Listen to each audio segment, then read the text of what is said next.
The long summer twilight lingered over the western fields as the mule skinner led his 2 mules out of the wooden stable that stood beside the canal basin. The day's heat had softened into something gentle, the air still carrying the scent of warm earth and clover from the meadows beyond the towpath. Inside the stable, the smell of hay and the quiet breathing of animals had filled the dim space, and now as the wide door slid open on its iron track, the last orange light spilled across the packed dirt floor.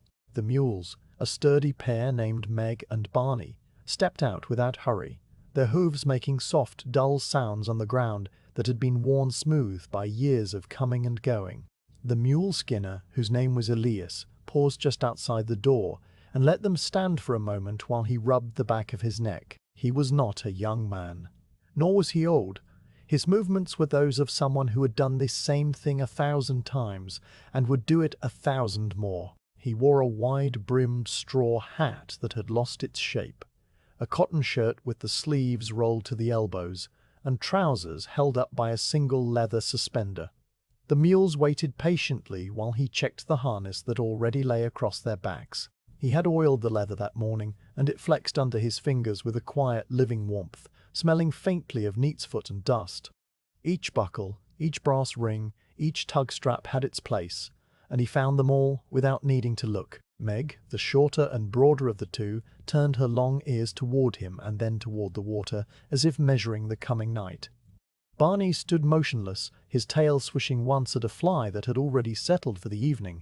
Elias picked up the heavy tow line from where it coiled on a wooden peg outside the stable. The rope was as thick as his wrist, made of twisted hemp, and it had darkened over the seasons from handling and canal water. He drew it out, letting it slide through his palm, and attached it first to the evener tree that linked the 2 mules together. Then he paid out the long line down the slope to the waiting barge, where the captain, a man named Mr. Latham, stood at the stern with a pipe that held no fire. The captain gave a single slow nod, a gesture that asked for nothing and promised nothing, and Elias looped the line around the bollard on the bow. All of this happened in a silence filled only by the rustle of the rope, the far-off murmur of crickets beginning their nightly work, and the lap of canal water against the stone basin. The twilight deepened in gradual, almost imperceptible stages. The amber light that had gilded the stable walls began to cool into grey-blue, and the outline of the distant tree line softened against the sky. The first bats appeared overhead, small dark shapes that fluttered and dipped above the mirror surface of the canal, catching insects too tiny to see. Elias pushed his hat back on his head and took up the thin driving line that ran from the mules' bridles to his hand. He gave no command, he simply started walking, his boots pressing into the packed earth of the towpath, and the mules followed as if the thought had been their own. Meg stepped forward first, Barney matching her a half-stride later, and the tow line lifted from the grass. For a heartbeat it hung slack, and then it drew taut, with a low creak that travelled all the way from the barge to the harness. The barge, a laden boat with wooden sides and a small cabin at the back, stirred from its rest and began to glide, so gently that the water barely rippled. The towpath stretched ahead, a narrow ribbon of dirt and grass that ran between the canal on one side and a low berm planted with willows on the other. Elias walked on the berm side, close to the water, his lantern still unlit and swinging from a hook on his belt. He would not need it yet. The sky held enough leftover brightness to show him the way, and the mules knew every inch of this path as well as they knew their own stable. Their hooves made a soft, rhythmic sound on the damp ground, a cadence of 8 steps and then a pause, 8 steps and a pause, that blended with the creak of the harness and the distant ping of a halyard against a mast somewhere down the canal. The tow rope, now bearing the small, steady strain of the barge, shed drops of water from the place where it had trailed in the basin, each drop landing on the grass with a sound so faint it was almost not a sound at all. Elias walked with the even, patient stride of a man who measures distance not in miles but in hours. His hand rested lightly on the driving line, feeling the slight pull that told him the mules were content. Meg's shoulder rose and fell just ahead of him, warm and solid, and he could smell the familiar animal scent of her, a mix of sun-dried hair and the last of the day's heat. Barney walked on the outside, closer to the water, and his reflection, a dark, wavering shape, moved alongside them on the canal's surface. The water itself was as still as glass, reflecting the pale violet of the sky and the first faint pricks of starlight that were just beginning to appear. Everything seemed to soften, the edges of the world blurring as the twilight gave way to night. The soundscape of the journey was a quiet, continuous fabric woven from many small threads, the steady plod of the mule's hooves on earth, the occasional clink of a brass harness ring against another, the distant murmur of water trickling through a feeder culvert, and the repetitive sigh of the barge's bow pushing aside a thin film of algae on the canal's surface. Behind all of this, the cricket chorus rose and fell in long, slow waves like breathing. A whippoorwill called from the thicket on the far bank, its notes spaced and lonely, and then it fell silent. The air, still warm from the day, moved against Elias's face with no more force than a held breath, carrying the scent of fresh water and wet wood and a faint green smell of cut hay from some field beyond the trees. Nothing hurried, nothing demanded attention. It was the kind of evening that invited the mind to let go of thought, to simply walk and be. The towpath curved gently to the left around a small point of land where a cluster of alders grew right to the water's edge. Their leaves, dark and still, brushed against the side of the barge with a soft hiss, and then the canal straightened again, opening into a long reach where the opposite bank was a simple line of meadow. Elias could see the silhouette of a single cow standing motionless in the field, a darker shape against the dim grass, and then the barge passed and the cow was lost to the night. The mules paid no attention, their ears remained forward, their gait unchanging. Meg's left ear twitched once, catching a sound too high for human ears, and then relaxed. The rope creaked, the water lapped, the stars grew brighter, one by one. Elias did not think of the miles ahead or the miles behind. His thoughts, if they could be called thoughts, were more like drifting images that came and went without leaving a trace. The memory of a cup of cold tea he had drunk before leaving the stable, the shape of a cloud he had seen at sunset that looked like a fish, the feel of the harness leather in his hand that morning as he worked the oil into the straps. These pictures floated through his mind and dissolved, leaving only the rhythm of walking and the simple physical fact of the journey. He was aware of his own breathing, slow and deep, matching the pace of the mules. His shoulders, which sometimes held a tightness from the day's work, had loosened. His boots, old and soft, made almost no sound on the grass. At a point where a narrow feeder stream crossed under the towpath through a stone culvert, the ground grew slightly damp underfoot, and the sound of moving water rose for a moment, bright and clear, before fading again behind. The mules paused, not because Elias halted them, but because they always paused here, an old habit from countless trips. Meg lowered her head and took a long drink from the small pool where the stream spilled over a few flat stones before joining the canal. Barney waited, then drank as well, the water dripping from their muzzles like silver threads in the dim light. Elias stood with them, listening to the water and the night, his hand resting on Meg's warm flank. Then, without a word, they resumed their walk, the tow line tightening once more, the barge resuming its silent slide. The twilight had by now surrendered almost completely. The western horizon held only a thin band of deep orange that faded into indigo, and above that the sky was a vast, darkening bowl in which the stars hung like suspended seeds. The constellations that Elias had known since boyhood were beginning to arrange themselves. The great cross of Cygnus flying south along the Milky Way, the bright diamond of Lyra with Vega at its heart, and the steady, warm light of Arcturus low in the west. He did not name them, he simply recognized them as a part of the night, as familiar as the towpath itself. The canal, now a dark mirror, held their reflections, so that it seemed as if there were two skies, one above and one below, and the mules and the man and the barge were suspended between them. The mule skinner reached for his lantern, but still did not light it. The starlight alone was enough to see the pale ribbon of the path, and a thin crescent moon had risen, low and silver, just above the eastern trees. Its light was so faint that it cast no shadow, merely a gentle, ghostly glow that softened the darkness into shades of grey. The bats continued their silent work overhead, and now a nighthawk joined them, its wings making a soft, booming sound as it dove through the air. The air cooled degree by degree, the warmth of the earth giving way to the cool exhalation of the night. Elias rolled down his sleeves, buttoning the cuffs with slow fingers, his hands knowing the task without his eyes. The barge behind them was a dark shape, its deck stacked with barrels of flour and staves of oak, all covered with a tarpaulin that whispered whenever the faint breeze stirred. At the stern, Mr. Vichamive Latham had lit a small lantern of his own, a single point of warm yellow light that swayed gently with the motion of the boat. He had settled onto a stool, his pipe now lit and sending a thin ribbon of smoke into the still air, and from time to time he would tap the bowl against the side of the boat, a small, neat sound that travelled across the water like a signal. No words passed between the two men. None were needed.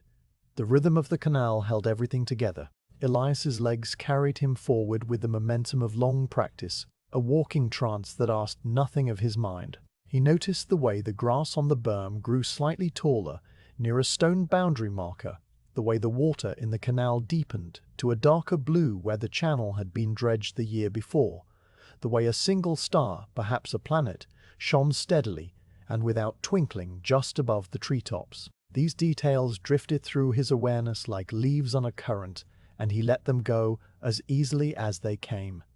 The harness rings clinked with each swing of the mule's shoulders, a sound like a distant wind chime, steady and circular, a lullaby of metal and leather. The first mile passed in this way, and then the second, measured only by the slow crawl of the moon up the eastern sky. The towpath remained level, its surface packed smooth by the hooves of 1,000 mules, the roots of the willows that lined the bank sometimes breaking through the dirt in gentle, rounded humps that the mules stepped over without breaking stride. Elias felt the slight variation under his boots, the give of the grass, the firmness of the earth, the occasional small stone that rolled away under his heel, and he adjusted his weight without thought. The night had grown fully dark now, the kind of deep, velvety darkness that can only happen far from the lights of any town, and the stars were so many and so bright that the Milky Way showed as a broad, dusty river of light, its edges blending into the blackness. The canal reflected it all, a perfect upside-down duplicate of the heavens, and when a fish rose lazily to take a bug from the surface, the ripples spread out in perfect rings, distorting the stars for a moment before they settled back into place. The silence, if it could be called that, was a living thing. It was composed of the crickets, the soft plod of hooves, the creak of the tow rope, the occasional call of an owl from deep in the woods, the whisper of the barge cutting through the water, and beneath it all, the low, almost subaudible hum of the earth itself. It was a silence that soothed rather than pressed, a blanket that wrapped around the walking man and his team, and held them in a quiet, unhurried bubble of time. And so they continued, the mule skinner walking beside his team, the barge following like a faithful shadow, the night deepening around them as the first chapter of the journey faded into the quiet dark. Elias walked on the berm side of the towpath, where the ground was a little higher and the grass grew in a thick, soft cushion underfoot. His lantern remained unlit, hanging from his belt and swaying gently with each step, a small cold weight that he did not need. The last of the sunset had faded to a thin line of greenish gold along the western horizon, and above that line the sky was already a deep, quiet blue, where the first planets shone steadily. The moon, a slender crescent that had climbed just clear of the eastern trees, cast a light so faint that it seemed more a paleness of the air than an actual glow, a mere suggestion of silver that barely touched the surface of the canal. He walked with the easy, rolling gait of a man who had spent more years on towpaths than on paved streets, his body leaning slightly forward to match the pace of the mules, his shoulders loose and his eyes resting on the path a few yards ahead. Meg and Barney moved with the unthinking certainty of animals who know every bend, every root, every change in the texture of the ground along this stretch. Their ears swiveled lazily, catching the small night sounds that Elias could not hear, the rustle of a field mouse in the grass, the distant fluting of a screech owl, the high thin buzz of a mosquito that never came close enough to land. Meg's left ear rotated backward for a moment, as if checking that the man was still there, then swung forward again. Barney matched her strides so exactly that their 8 hooves fell in a soft, continuous pattering rhythm, a sound like slow rain on leaves. The tow line between them and the barge held a gentle, living tension, never jerking, never slackening, and the creak of the rope where it passed through the fair lead on the bow was a steady, low note that joined all the other sounds of the night into one quiet chord. The water in the canal was so still that it looked like a long sheet of dark slate, and on its surface the last faint colours of twilight still lingered, washes of pale lavender and dusty rose that bled into the deeper blue of the reflected sky. These colours shifted and reformed as the barge pushed forward, the bow sending out two tiny, perfect ripples that spread in a V shape and dissolved before they reached the banks. Elias watched the water from the corner of his eye without turning his head, the way he watched everything on the canal, with the kind of soft peripheral attention that asked nothing and expected nothing. The image of the crescent moon, broken by the ripple, reformed itself again and again, a silver sliver that wobbled and stretched and finally grew still as the barge passed. The air began to cool in small, almost unnoticeable steps. It was not a sudden chill, but a gradual change, as if the warmth of the earth was gently exhaling and giving way to the cool breath of the night. Elias felt it on his forearms first, a slight wash of coolness that made the fine hairs stand up, and then on his cheeks and the back of his neck. He did not button his cuffs yet. The coolness was still pleasant, a relief after the heavy heat of the afternoon. He could smell the change, too. The daytime odors of dust and sun-baked grass were fading, and in their place came the cooler, damper smells of wet earth, water plants, and the clean green scent of willow leaves. A thin mist was beginning to form just above the surface of the canal, not a visible fog, but a faint silvery haze that blurred the reflection of the stars. The chorus of crickets and peepers that filled the night was not a constant sound, but a living, breathing thing that shifted as the towpath passed through different pockets of land. In the open fields, the crickets were loud and steady, a high silvery trill that seemed to hang in the air like heat shimmer. When the path ran close to a copse of willows, the sound changed. The tree crickets took over, their notes slower and more musical, and from the damp ground near the roots came the piping of spring peepers, tiny frogs whose calls overlapped in a soft, rhythmic pulse. The shift happened without a boundary line, one chorus fading into the next, so gradually that Elias only noticed the change after it had already happened, as if the night itself was turning a slow, invisible page. The towpath here curved gently, following the contour of the land, and for a while the canal ran parallel to a narrow dirt road. Through the thin line of trees on the berm, Elias could see the pale stripe of the road and the dark shapes of fence posts, but no wagons or travellers appeared. The road was as empty as the canal, and the only movement was the slow passage of the moon's reflection on the water, keeping pace with the barge. At one point a barn owl ghosted across the path, a silent white shape that passed directly in front of the mules and disappeared into the willows. Meg flicked one ear but did not break stride. Barney did not even acknowledge it. Elias watched the owl's flight with the same mild, unfocused interest that he gave to everything else, and then it was gone, leaving behind only the silence that had been there before. The rhythm of the walk settled into his bones. His boots pressed into the packed earth with a soft, scuffing sound, and he could feel the slight variations in the ground through the worn leather soles.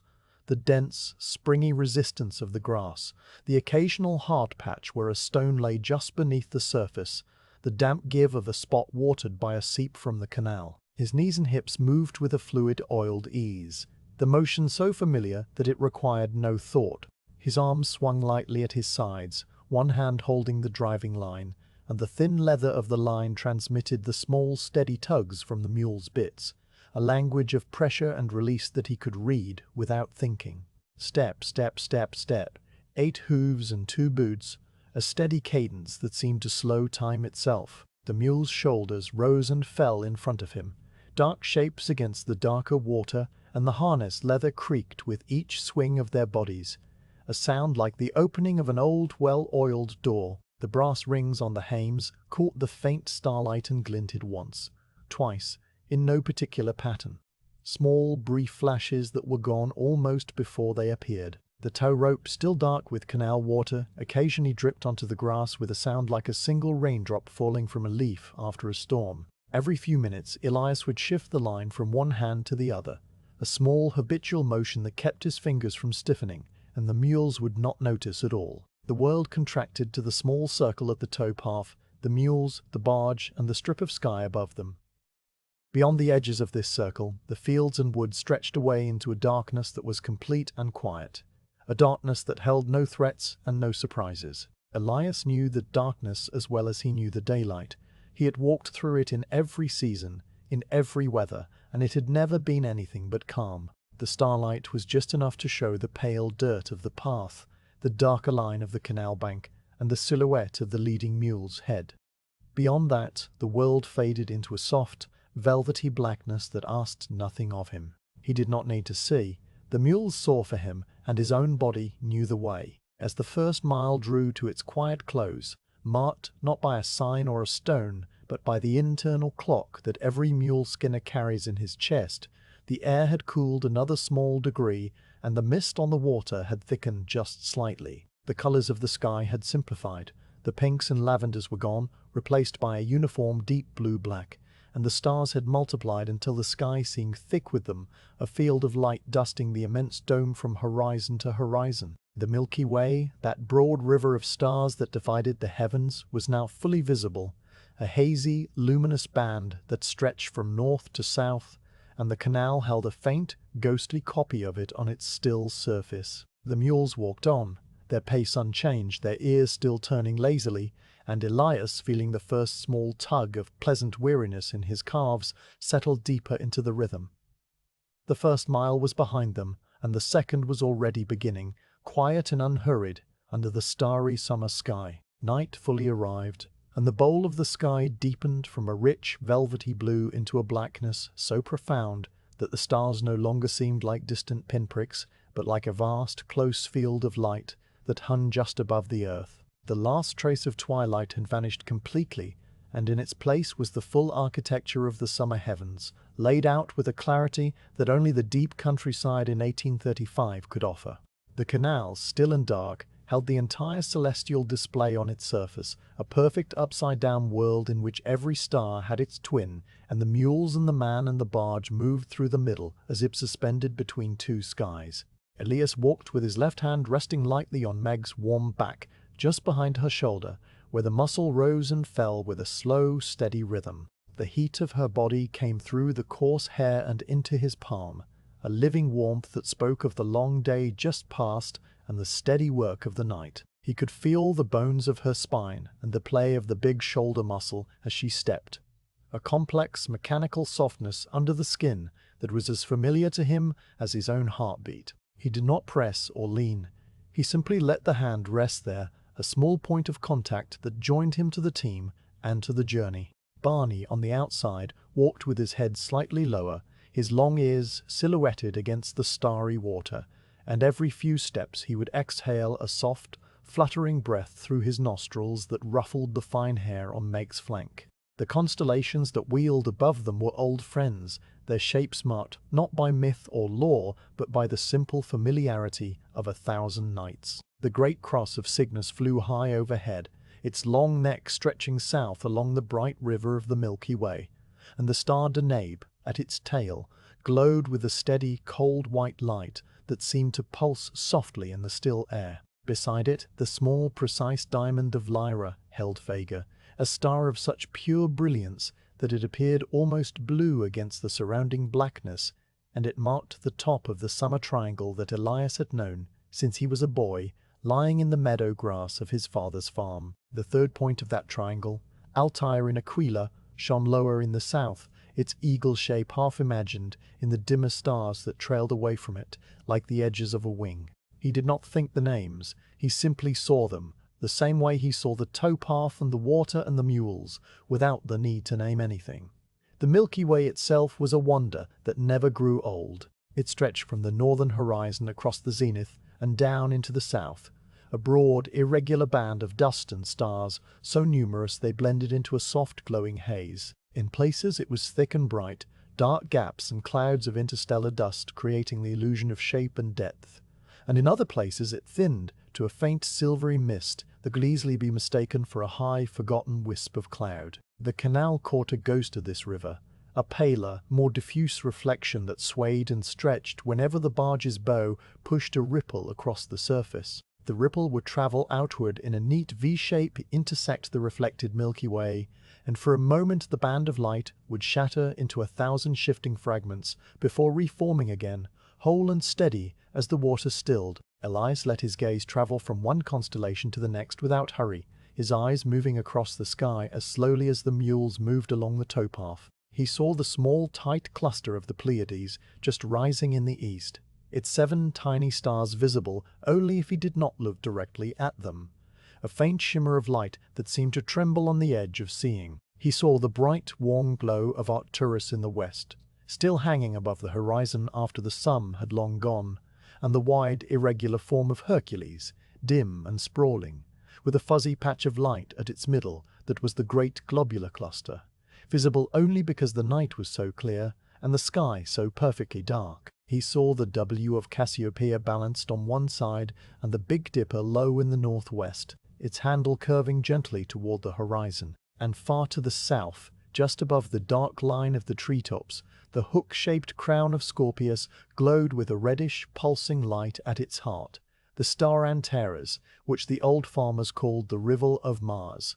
There was no wind at all, and the air had grown so still that the stars themselves seemed to breathe, their light swelling and shrinking in the gentle, invisible currents of the upper atmosphere. Now and then a star would seem to twinkle more than its neighbors, a quick, irregular flicker that raced across its point of light, and then it would steady again, returning to its cold, constant glow. The longer Elias looked, the more stars he saw, fainter and fainter, filling every gap until the sky was a continuous spangle of light, a deep, granular texture that seemed almost within reach. The reflection on the canal softened this spangle, the water absorbing the finest stars and leaving only the bright ones, doubled and steady, with a faint liquid shimmer that came from the slow, nearly imperceptible drift of the surface.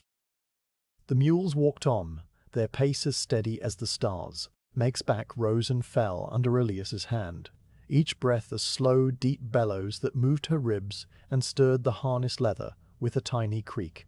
The sound of their hooves on the packed earth had become so familiar that it had faded from his attention, merging with the cricket chorus and the occasional soft splash of a fish rising to the surface. Behind them the barge continued its silent glide, the dart shape of the deck and the small warm lantern at the stern marking its place. Mr. Rizzle Latham had fallen into his own night routine, sitting motionless on his stool, the pipe stem now cold in his hand, his head tilted back to watch the same sky. The two men did not speak. They never did on these night passages, and the silence between them was comfortable and deep, filled with the shared understanding that words were unnecessary here. A meteor traced a brief arc across the zenith, a thin, quick line of white light that appeared without warning and vanished just as suddenly, leaving behind no sound and no trace except the memory of its path. Elias saw it and did not react. He simply noted it, the way he noted everything, and let it go. The streak had cut through the Milky Way, crossing from Cygnus toward Lyra, and for the barest instant it had brightened to a point so sharp that it cast a faint reflection on the canal, a single flash that rippled outward and was gone. Then the sky returned to its quiet, constant state, and the meteor was as if it had never been. Somewhere a night bird, perhaps a nighthawk, gave a single, soft call, and then the stillness returned. The canal began a slow, gentle curve to the right, and through the thin screen of willows on the far bank, the dark mass of a distant tree line became visible against the starry sky. The trees, oaks and maples, rose in a solid black silhouette, their tops breaking the smooth horizon with irregular bumps and notches, and behind them the glow of the Milky Way seemed to spill over, a river of light pouring across the earth. The barge followed the curve, the tow line adjusting its angle with a small creak and a slight sideways pull that the mules leaned into without breaking stride, and then the canal straightened again, pointing toward a long, dark reach where the water stretched away like a ribbon of ink. At a place where the towpath narrowed and a low stone culvert carried a tiny feeder stream under the path, the mules slowed without any signal from Elias. This was an old, remembered halt, a place they always stopped on the outbound journey,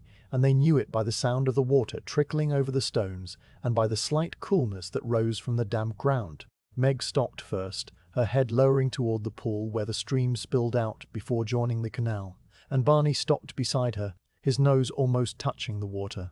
The sound of the moving water was soft and brief, a small bright music of liquid over stone that made a gentle contrast to the wide silence of the night. Ilya stood with them, his hand still resting on Meg's back, feeling the stillness flow into her muscles as she relaxed. She drew a long, slow drink, her lips barely disturbing the surface, and swallowed with a quiet, rhythmic movement of her throat. Barney drank too, his ears swiveling forward, and the water that dripped from their muzzles when they raised their heads made small silver rings that spread and faded on the dark pool. The pause lasted only a few minutes. Then Meg lifted her head, shook her ears with a flap that made the harness rings jingle, and stepped forward again, Barney matching her, and the towline tightened with a soft, wet creak as the barge resumed its journey. Elias fell back into his rhythm, his boots pressing the damp earth, his hand now back at his side. The driving line held loosely. The feeder stream receded behind them, its small sound fading into the general murmur of the night, and the stars continued their slow, imperceptible march across the sky. Time had become measured only by the changing angle of the constellations. Cygnus had shifted just a little to the west, and the Pleiades had climbed another hand's breadth above the eastern horizon, their small cluster now fully clear. The air, which had been cool, now held a faint, damp promise, the first hint of the dew that would begin to settle in the deep hours before dawn. But dawn was still far away, and the night stretched ahead as quiet and as deep as the canal itself. Meg was the left-hand mule, the one who walked closest to the water, and she had held that position for so many seasons that it had become a part of her nature. She was a short, broad animal with a coat the color of dried corn husks, pale gold shading to a darker brown along her backbone and down her sturdy legs. Her mane stood up in a short, stiff brush, and her tail, which she kept tied in a neat knot to stay clear of the tug straps, swung with a measured, lazy rhythm that matched her stride. Her ears were long and expressive, each one capable of moving independently, and they were almost never still. They swiveled forward, backward, sideways, catching every small sound of the night and processing it without alarm. Her eyes, large and dark and set wide on her head, reflected the starlight with a soft, liquid gleam, and she looked at the world with an expression that seemed patient and wise, though it was simply the look of a mule who had done this work 1,000 times and would do it 1,000 more. Barney, the right-hand mule, was taller by a hand and darker in color, his coat a deep, smoky brown that looked almost black in the dim light. He had a white star on his forehead, a small, irregular patch that caught the faint moonlight and glowed like a distant planet. His ears were longer than Meg's, and they tended to tip outward at the ends, giving him a slightly comic, gentle look. Though his temperament was as steady as the earth itself, he walked a half-step behind Meg, not because he was slower, but because the team had long ago worked out this arrangement. Meg set the pace, and Barney matched it, and the slight difference in their positions kept the evener tree balanced and the tow-line pulling straight. His breathing was a little deeper than Meg's, a low, rhythmic huff that could be heard just beneath the harness creaks, and when he exhaled through his nose, the warm air stirred the fine dust on the towpath in 2 small, brief puffs. The way they moved together was a thing of quiet harmony, a partnership that had grown over years of walking the same paths, pulling the same bards, hearing the same soft commands from Elias. They did not need to see each other to know what the other was doing. They felt it through the wooden evener tree that linked them, through the slight shifts in tension on the harness, through the sound of hooves and breathing. When Meg adjusted her pace by the tiniest fraction to step around a stone, Barney felt the change through the evener and adjusted too, his own hoof lifting a split second later to avoid the same obstacle. When Barney shook his head to dislodge a fly that was not there, Meg's ear flicked in response, and then they both settled back into the rhythm. It was the kind of seamless cooperation that comes not from training, but from simple, unhurried time spent together.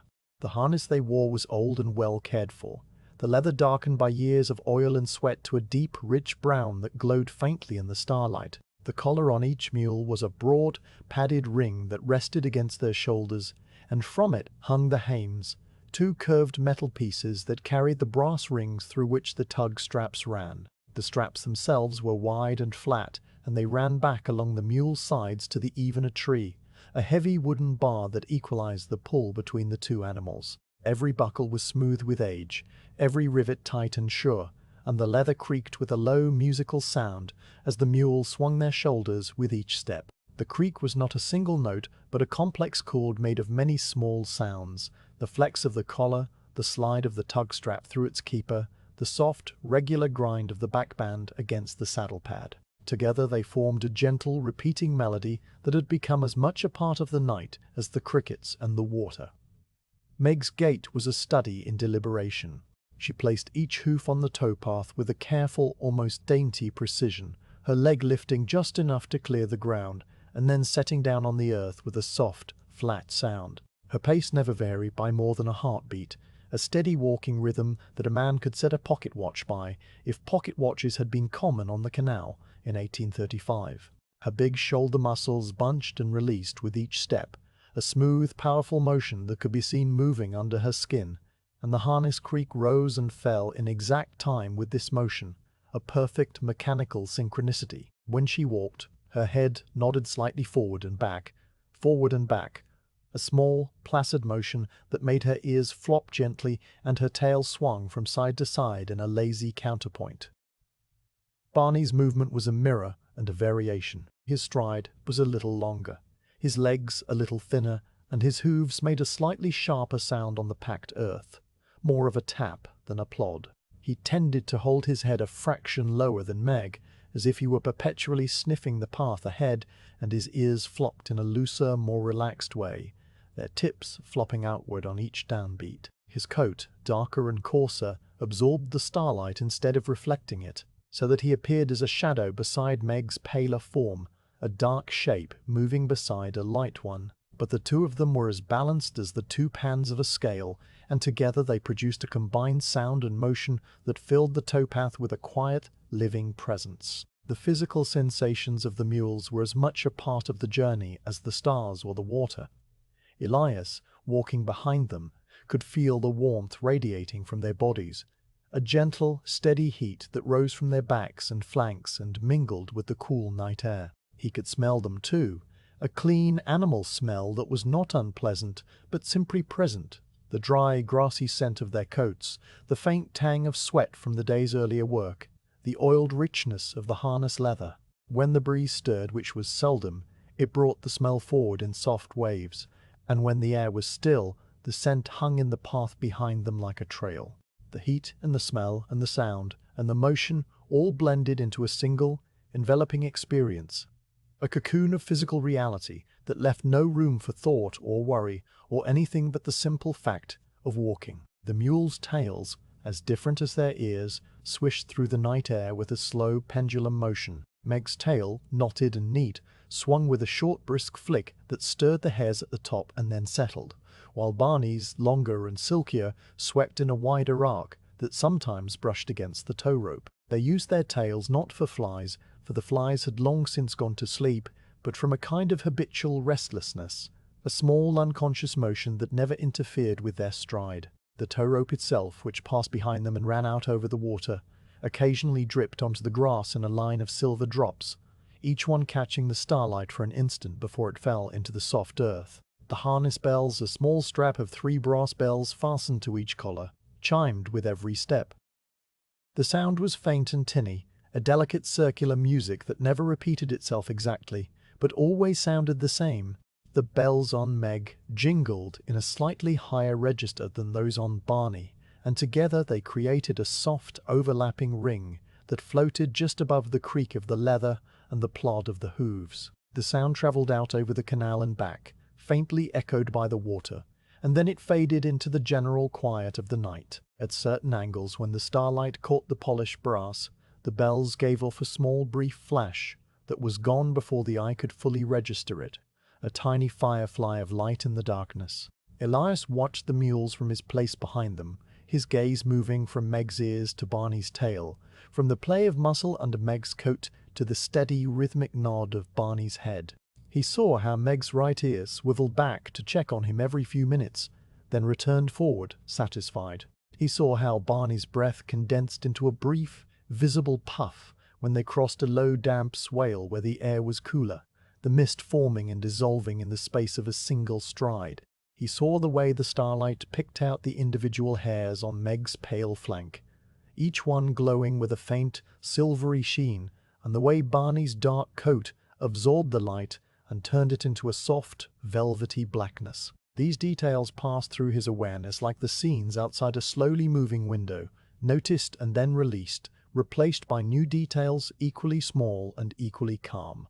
The mules themselves seemed to be in a state of deep, walking rest. Their eyes were half closed, the long lashes sweeping down and up with a slow, drowsy blink, and their breathing had settled into a rhythm so steady and deep that it seemed to come from somewhere far inside the earth itself.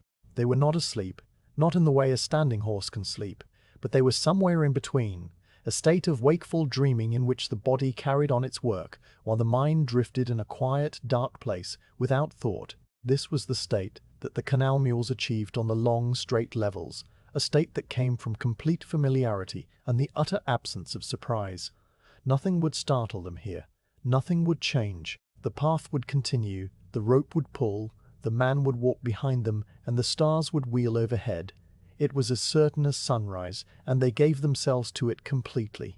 The towpath offered small variations under their hooves, the soft, springy cushion of grass, the hard-packed dirt of the well-travelled centre, the occasional patch of loose gravel where the path had been repaired with crushed stone, the slight, damp depression where a culvert ran underneath. The mules felt all of this through the soles of their hooves, a constant, subtle language of texture and firmness that told them exactly where they were. Meg had a habit of adjusting her stride on the gravel patches, taking slightly smaller steps to keep the stones from rolling, and Barney followed her lead without hesitation. Their hooves, trimmed and shod by the blacksmith at the beginning of the season, made a range of soft, muted sounds, a dull thud on the grass, a cleaner tap on the packed dirt, a gritty crunch on the gravel.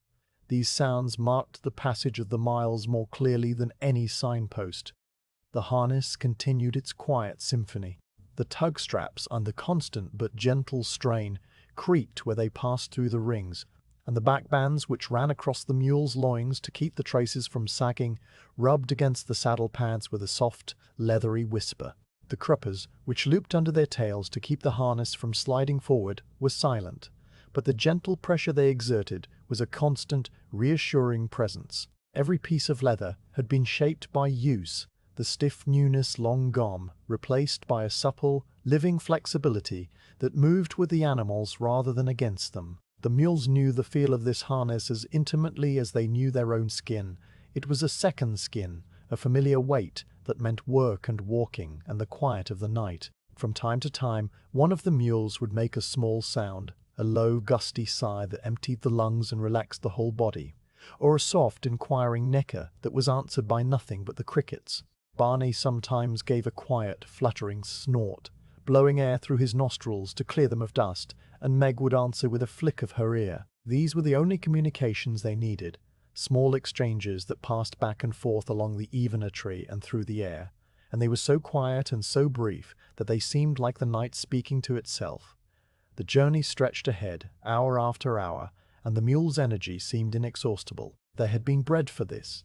Generations of careful selection producing animals with dense bone, strong hearts, and minds that accepted the work without resistance. They could walk all night and into the morning, and they would, and they did it without haste or complaint, their bodies burning the hay and grain of their evening feed in a slow, steady flame. The motion of their walking was so constant, so uninterrupted, that it began to feel not like motion at all, but like a fixed state, as if the mules and the man and the barge were all standing still and the world was sliding past them. The illusion was strong in the starlight, with no landmarks to measure progress except the slow drift of the constellations, and even the constellations seemed to move so slowly that they offered no sense of speed. The mules' coats, dampened slightly by the rising humidity, began to give off a faint, clean steam in the cool air, a mist so fine it was barely visible, a suggestion of warmth escaping into the night. The dampness settled along their backbones, darkening the hair just along the ridge,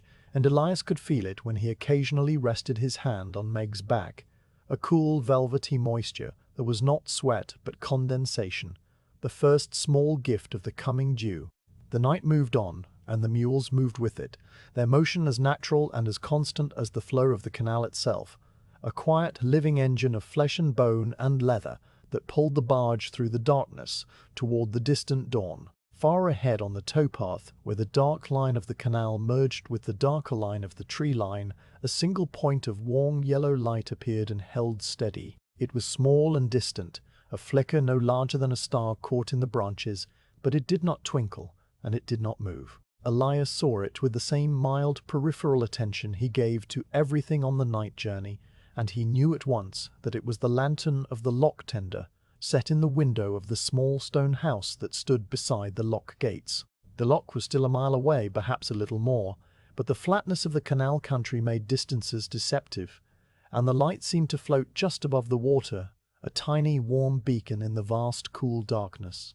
The mule saw it too, or sensed it in some way that went beyond seeing, for Meg's ears, which had been swiveling lazily, now fixed forward and stayed there, two dark points aimed at the distant glow. Barney, always a half-step behind her awareness, lifted his head a fraction and let out a soft, fluttering breath. They did not quicken their pace. They never quickened for a lock, knowing that a lock meant a pause, a rest, a moment of standing still while the water did the work. Their rhythm remained the same, 8 hooves and 2 boots pressing the earth in a steady, unhurried cadence.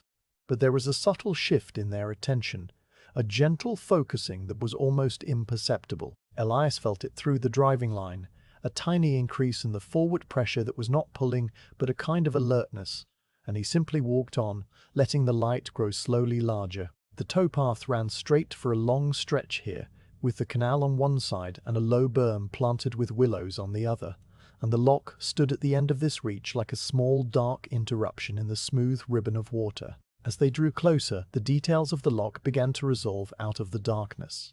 First the silhouette of the lock tender's house, a square, solid shape of stone, with a single chimney and a dark door. Then the high, dark rectangles of the lock gates themselves, their massive timbers rising above the canal like the walls of a miniature fortress. Then the pale moonlit glint of the water in the lock chamber, a different shade of dark from the canal surface, something dimmer and more enclosed. The lock tender's lantern, now clearly visible in the window, cast a small golden square of light on the grass beside the house, and the shadow of the chimney fell across it in a long black stripe. The lock tender, a man named Jonas, had heard the distant sound of the mule's hooves and the faint jingle of the harness bells long before the barge came into view, for the night was so quiet that sound travelled like a stone across a pond. He rose from his chair by the hearth where a small fire had burned down to coals and took up his own lantern, a brass and glass affair with a sliding shade. He slid the shade open just enough to let a narrow beam of light fall on the path ahead, and he stepped out of the stone house into the cool night air. He was an older man, older than Elias by a decade or more, with a face weathered by sun and wind, and a back slightly bent from years of working the lock beams. He wore a woolen vest over a cotton shirt, and his boots were crusted with dried mud from the day's earlier traffic. He raised the lantern slowly, a silent greeting, and Elias raised one hand in return, a small quiet gesture that was almost swallowed by the darkness. The mules stopped without a command, just as they always did at this lock. It was not a sudden halt, but a gentle, gradual ceasing of motion, as if their legs had simply decided to rest. Meg, the left-hand mule, planted her 4 feet and let out a deep, slow breath that ruffled the dust on the path. Then she shifted her weight to 3 legs and cocked her right hind foot, letting the hoof tip rest on the turf with the barest contact, a posture of complete relaxation. Barney, on her right, did the same a moment later, his left hind leg bending so that the hoof barely touched the ground. Their ears, which had been fixed on the lock, now swiveled back toward Elias, then forward again toward the water, and their tails gave a slow, lazy swish that seemed to say, "We are here, we are resting, all is well." The tow line went slack as the barge lost its momentum, the wet rope dropping gently into the canal with a soft, swirling sound, and the barge itself drifted forward a few more inches before the water's gentle resistance brought it to a near standstill. Mr. Stem, Latham at the stern, lifted his own lantern and moved it in a slow, deliberate circle, a signal to the lock tender that they were ready. Jonas, who had seen that signal 1,000 times, nodded to himself, and walked to the upstream gates, his lantern swinging from a hook on his belt and casting a moving circle of light on the stone coping and the dark grass. The lock was a simple, graceful machine made of water and wood and stone. The chamber was a long, stone-lined box set into the canal, its walls thick and mossy, with the water inside it slightly higher than the canal level on the downstream side. The gates were made of heavy oak timbers, dark with age and water, their iron hinges and bolts showing patches of rust that looked black in the lantern light. A wooden beam, worn smooth by countless hands, served as the lever to open and close the paddles that let the water in and out. Jonas placed his hand on this beam, his palm finding the familiar grooves worn by decades of other hands, and he leaned his weight into it with a slow, steady pressure. The paddle, a small door beneath the waterline, lifted with a low, sucking sound, and the water in the lock chamber began to drain out through the culvert into the lower canal. The sound of the moving water was a deep, throaty murmur, a note that was both low and clear, like a distant underground river. It was a sound that had no urgency, no hurry, just a steady, patient flowing that seemed to fill the whole night. The water level in the lock chamber dropped slowly, inch by inch, and as it dropped, the dark stone walls grew taller and darker, their damp surfaces glistening in the lantern light. The barge, which had been waiting on the upstream side, now waited quietly, its bow nudged against the rough timber of the lock gate with a soft wooden thump that sounded like a heartbeat. Elias stood on the towpath with his hand resting on Meg's warm shoulder, and he watched the water fall without watching it, his gaze drifting across the lock chamber and the lantern light and the dark figure of Jonas, who stood motionless by the beam, his breath making faint, brief clouds in the cooling air. When the water in the lock chamber had dropped to the level of the lower canal, Jonas closed the upstream paddle with a reverse pressure on the beam, and the sound of flowing water stopped, replaced by a brief, ringing silence. Then he walked to the downstream end of the lock, his boots making soft, scraping sounds on the stone, and he took hold of the long wooden balance beam that controlled the downstream gate. The gate was heavy, its bottom resting in the water and its top towering above the path.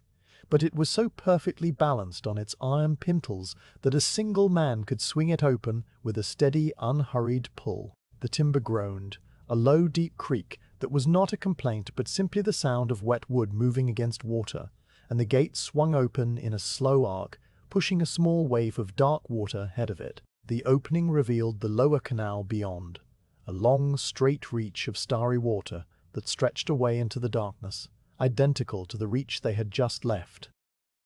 Jonas stepped back and turned to the other side, where the second downstream gate waited. He swung it open with the same slow, deliberate motion, the wood groaning in a slightly different key, and when both gates were fully open, folded back against the stone walls of the lock chamber, the way was clear. The water in the chamber was now a flat, dark rectangle that reflected the Milky Way in a dim, broken mirror, and the barge began to drift forward, pulled by nothing but the faint current of the remaining water. Mr. Pom Latham gave a gentle nudge with a long pole he kept at the stern, and the barge slid into the lock chamber with a soft, hissing sound as its hull passed the stone walls, the gap between wood and stone narrowing to a hand's width, and then widening again as it emerged on the other side.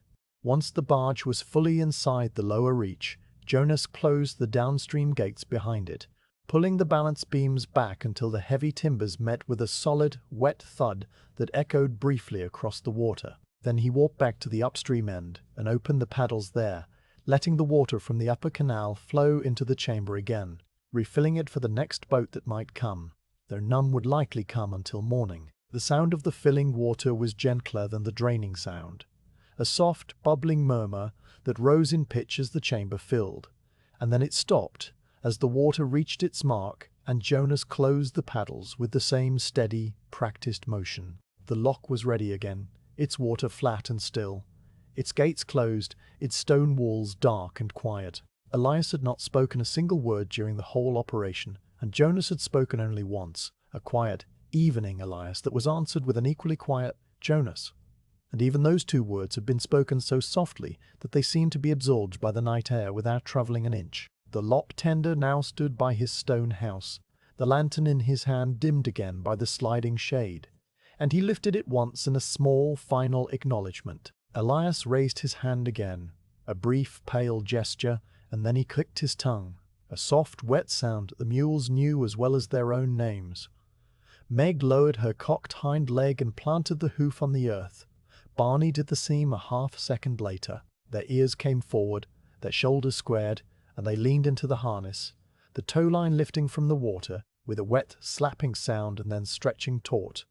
The creak of the rope starting up again like a familiar voice. The barge moved forward out of the lock's shadow, its bow cutting the calm water with two tiny, diverging ripples that spread toward the banks and disappeared. Elias fell back into his stride, the driving line held loosely in his hand, his boots pressing the damp earth of the towpath, and the mules resumed their walking rhythm as if they had never paused. The lock began to recede behind them, its stone walls and dark gates growing smaller and less distinct, and the small, warm square of lantern light in Jonas's window became a point of gold that flickered and held steady. For a long while Elias could see it, framed between the willows and the water, a tiny beacon that marked the place where the slow, quiet ritual had taken place. Then the towpath curved gently to the left, and the lantern light was hidden by a low, dark hillock, and when the path straightened again, the light was gone, swallowed by the night. The lock was behind them,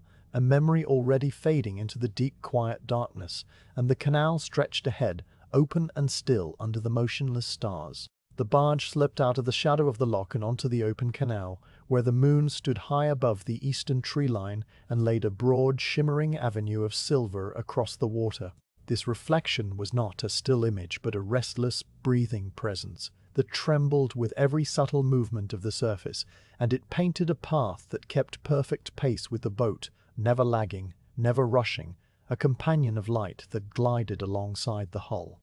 The bow pushed a low, glassy ridge of water that caught the moon's glow and held it for a moment before spilling into the darkness, and the tow rope, dark and heavy, cut through the center of the reflection, dividing the silver band into two wavering halves that rejoined behind it with a quiet, swirling motion, leaving no scar upon the water. Elias walked with his head turned slightly toward the canal, watching the moon's reflection as it wobbled, stretched, and reformed in a continuous, silent dance. The light on the water was never the same from one moment to the next.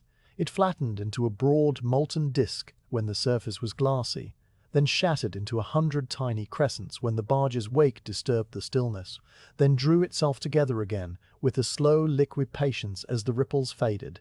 The mules' dark legs moved through the lower edge of this silver field, and their reflections, upside down and rippling, seemed to step from one shimmering patch to another, their hooves disturbing the light without ever dispersing it completely. Behind them the barge's hull made a dark, solid interruption in the moon path, and on either side of it the silver lane flowed around the obstruction and reformed in the vessel's wake, trembling and bright. A solitary willow leaf drifted into the moon's reflection, its pale underside catching the light and glowing with a faint, greenish silver sheen that lasted only as long as it took to pass across the illuminated water. The leaf had fallen from an overhanging branch earlier in the night, and it still held its curled, boat-like shape, its edges just beginning to brown at the tips, and it spun slowly as it floated, a tiny vessel on a vast, dark sea. A piece of waterweed, a dark green ribbon tangled with itself, followed after the leaf, its strands twisting and untwisting in the gentle current that the barge's passage had set in motion.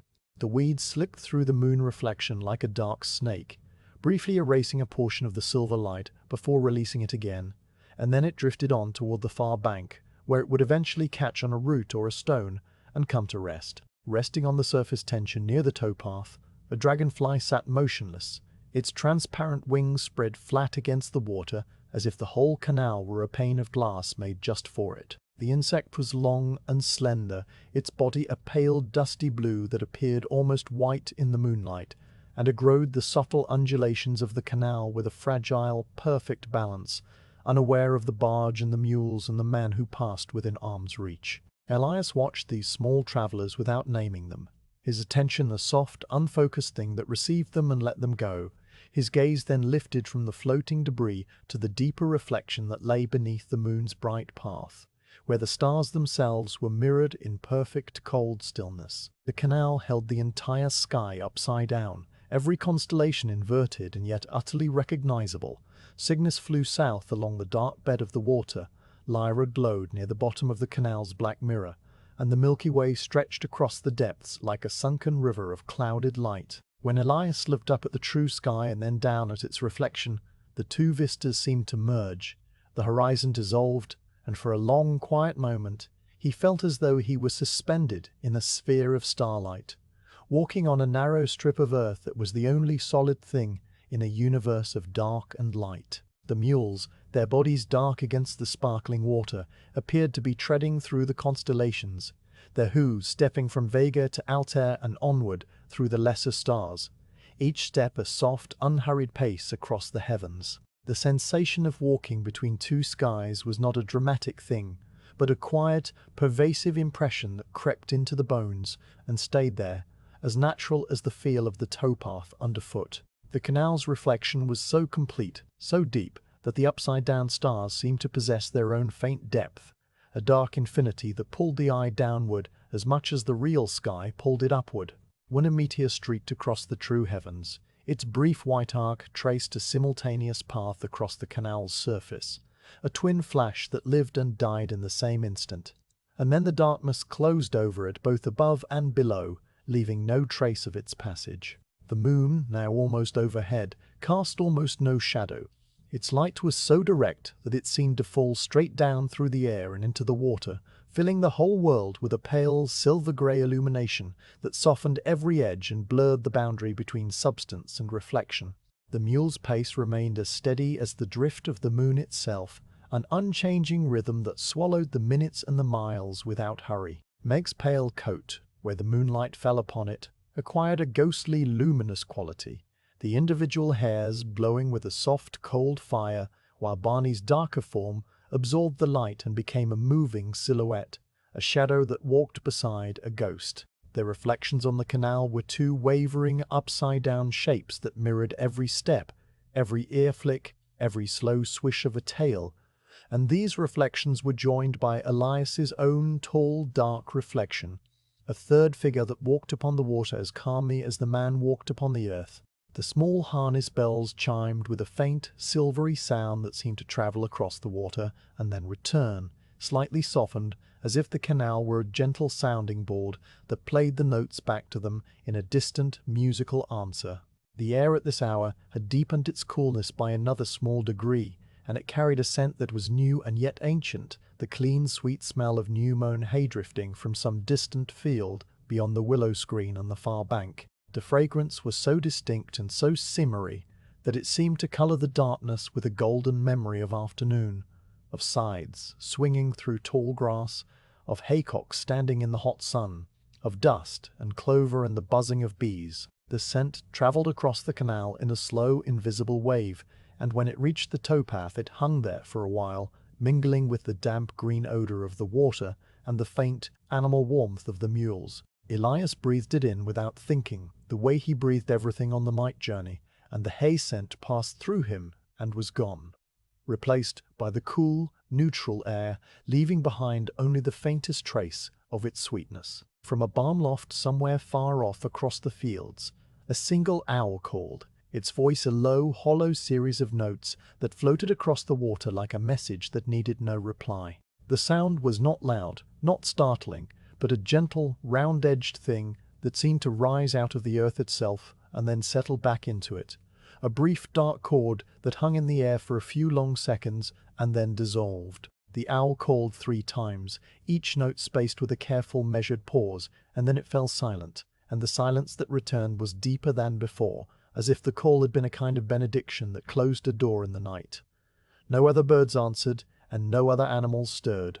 The barn loft, a dark shape barely visible against the tree line, went back to sleep, and the owl within it folded its wings and closed its great, round eyes. The towpath ran on, and the moon's reflection kept its patient watch alongside the barge, wobbling and stretching as the water's surface shifted. At a slight bend in the canal, the reflection angled away from the boat for a few moments, the silver path swinging out toward the far bank as if it meant to leave them, and then it returned, sliding back into its place beside the hull with a smooth, silent motion that was almost like a greeting. The mules had seen this bend 100 times and did not alter their pace. Meg simply followed the curve of the towpath, her hooves pressing into the damp grass, and Barney followed her, and the barge followed them both, the whole procession turning as one with the slow, graceful drift of a cloud. The moonlight now fell upon the deck of the barge, picking out the contours of the barrels and the staves that were stacked under the tarpaulin, and it touched the brim of Mr. Darn, Latham's hat, where he sat at the stern, a still dark figure whose pipe had long since gone out. His small lantern, still burning, cast a warm orange reflection on the water that was a tiny flickering sun beside the moon's cold silver, and the two lights, one hot and one cold, rode side by side on the canal's surface, never mingling, never competing, simply existing together in the deep quiet. The captain's head nodded forward, and then it lifted again, a slow, regular motion that matched the rhythm of the mules, and his own reflection on the water nodded too, an upside-down twin that shared his drowsy watch. Ilias's mind had drifted into a state that was not quite thought and not quite sleep, a quiet, empty place where images came and went, like the floating leaves on the water. He saw again the dragonfly resting on the surface tension, its wings like tiny panes of glass, and he saw the owl's dark shape in the barn loft, its eyes closed, its feathers ruffled in a soft breathing mound. He felt the cool, damp air on his face and the solid, steady warmth of Meg's back under his occasional touch, and he heard the endless, soothing creak of the harness leather and the soft plod of the hooves. These sensations were not separate things, but a single woven fabric that wrapped around him and held him in a state of deep, walking peace, a peace that asked nothing and gave everything. The night stretched on, and the moon climbed higher, crossing the meridian in a slow, invisible arc that would eventually carry it down toward the western horizon. Its reflection on the canal grew shorter, more compact, as the angle of the light changed, and the silver path narrowed from a broad avenue to a tighter, brighter ribbon that lay closer to the barge's side. The water, still and dark, held this new configuration with the same patient fidelity it had held all the others, and the mules walked on, their reflections now paler and more distinct, their legs making small silver splashes on the inverted sky. A light, almost imperceptible mist began to rise from the surface of the canal near the banks, not a fog, but a faint silvery haze that blurred the exact line where the water met the earth, and this mist softened the reflection still further, turning the sharp stars into hazy, luminous points that seemed to pulse with a slow, underwater rhythm. And so the journey continued through the deep heart of the night, with the moon and its drifting reflection as a silent companion.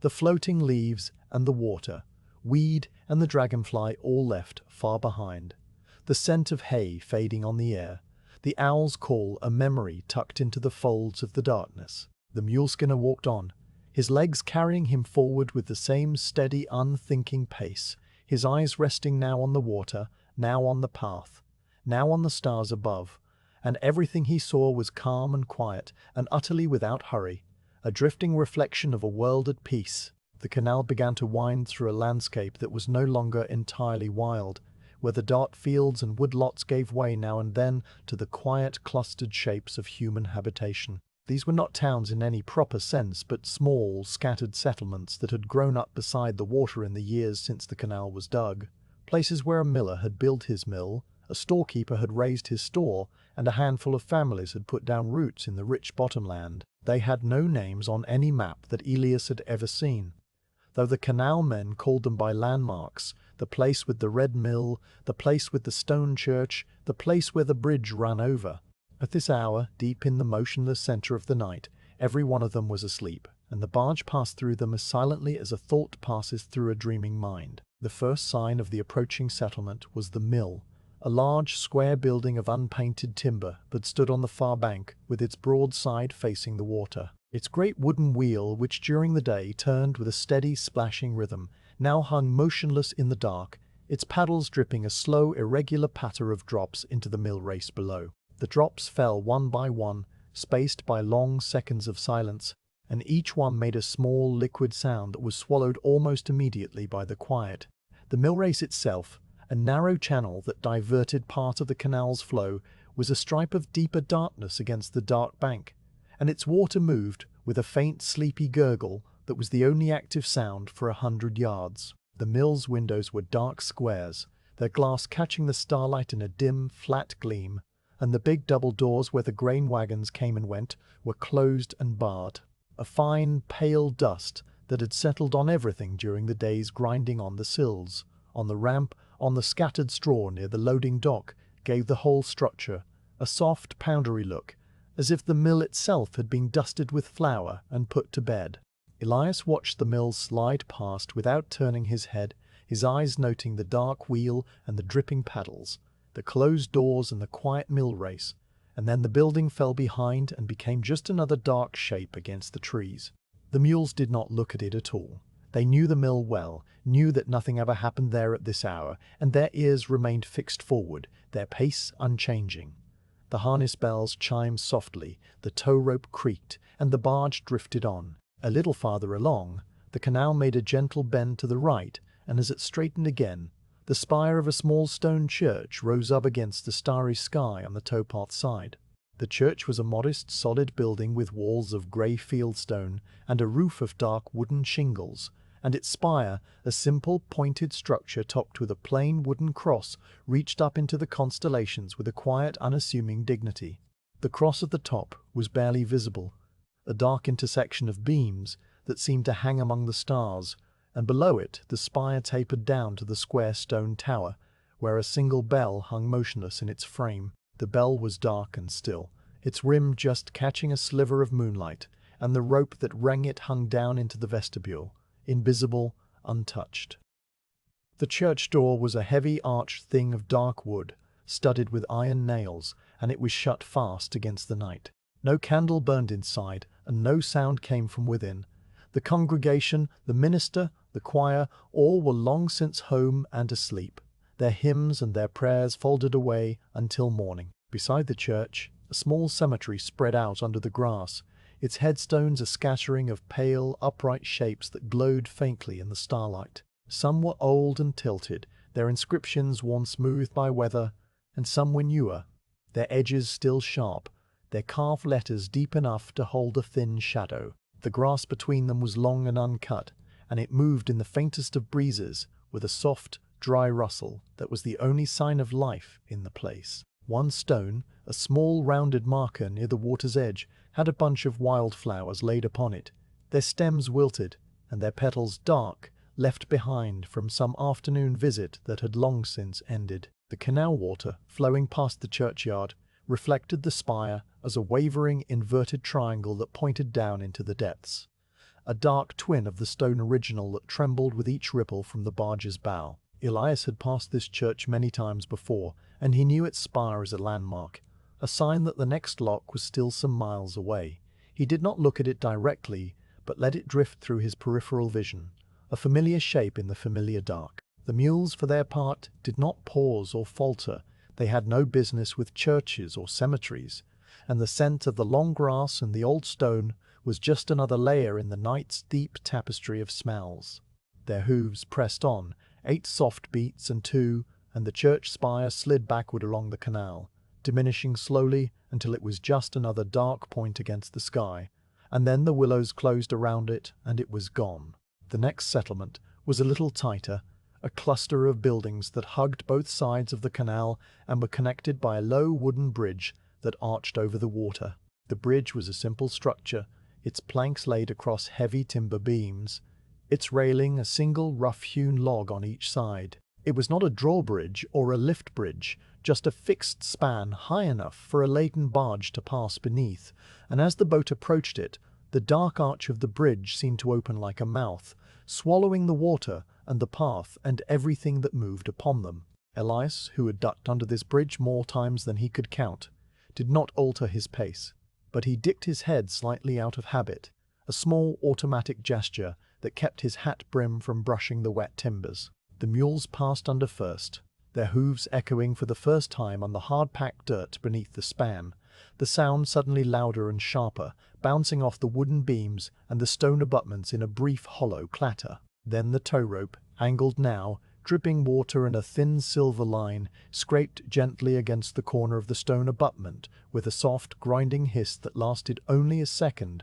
before the angle changed and it swung free. Then the barge itself entered the shadow, and its cabin roof barely cleared the underside of the bridge, the gap so narrow that a man could have touched both surfaces at once. The enclosure of sound under the bridge was brief and complete. The plod of the hooves, the creak of the rope, the jingle of the bells, all of it was compressed into a small, resonant chamber that amplified each note and gave it back with a slight, hollow ring. And then, just as suddenly, the procession emerged on the other side, the sounds opening out again into the wide, soft air, the mules' hooves returning to their muffled rhythm on the grass, the bells resuming their faint, tinny chime. The bridge receded behind them, a dark arch against the starry sky, and then it too was gone. On the far side of the bridge, the settlement opened into a brief, narrow main street that ran parallel to the canal. The buildings here were dark and silent, their facades turned toward the water as if the canal were the true road, and the dirt street merely an afterthought. The general store was a 2-story wooden building with a deep porch that ran its full width, and on the porch, curled into a tight, furry circle on a rough wooden crate, a single cat lay fast asleep. The cat was a small, striped creature, its tail wrapped around its nose, its sides rising and falling with a quick, shallow rhythm that was visible even in the dim starlight. It did not stir as the mules passed, did not lift its head or open an eye. It was deep in some feline dream of mice or milk, and the soft, rhythmic sounds of the canal were too familiar to disturb it. The store windows behind the cat were dark, their glass panes reflecting the pale ribbon of the canal and the slow-moving shapes of the barge and the mules in a dim, distorted mirror. Inside, the shelves held their goods: flour and salt, nails and thread, molasses and coffee, all still and quiet, the scents of spices and leather and lamp oil trapped in the closed, dark space. A little way past the store stood a small clapboard house with a sloped roof and a narrow brick chimney from which no smoke rose. Its windows were dark except for one, a small attic dormer high under the eaves, where a single candle burned behind a thin curtain. The flame was small and steady, a point of warm living light in the vast, cool darkness, and it cast a faint, golden glow that spread across the curtain in a soft, circular halo. Someone was awake up there, perhaps a sleepless grandmother, perhaps a watchful child, perhaps simply someone who had forgotten to blow the candle out before falling asleep. Whatever the reason, the light asked for nothing and expected nothing, and it did not flicker or dim as the barge drifted past. Elias saw it, that one small point of human wakefulness, and he felt a quiet kinship with whoever sat behind it.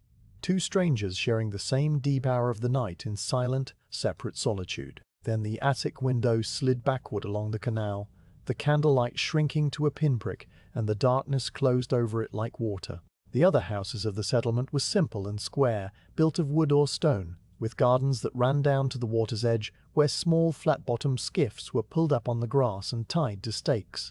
The gardens were dark tangles of bean poles and tomato vines, their leaves hanging limp and still, and the skiffs sat motionless on the dew-wet grass, their oars shipped and their painters slack. A single henhouse stood behind one of the houses, a low, dark box from which came the occasional soft, sleepy cluck of a hen shifting on its roost, a sound so quiet and so brief that it seemed like the night itself murmuring in its sleep.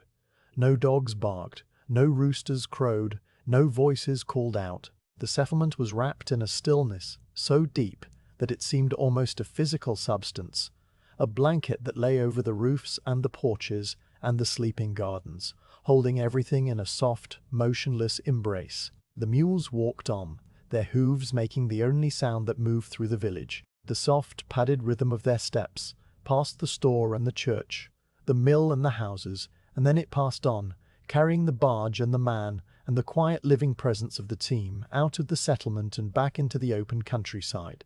The buildings thinned, then stopped. The towpath returned to its familiar, grassy state. The willow trees resumed their places along the berm.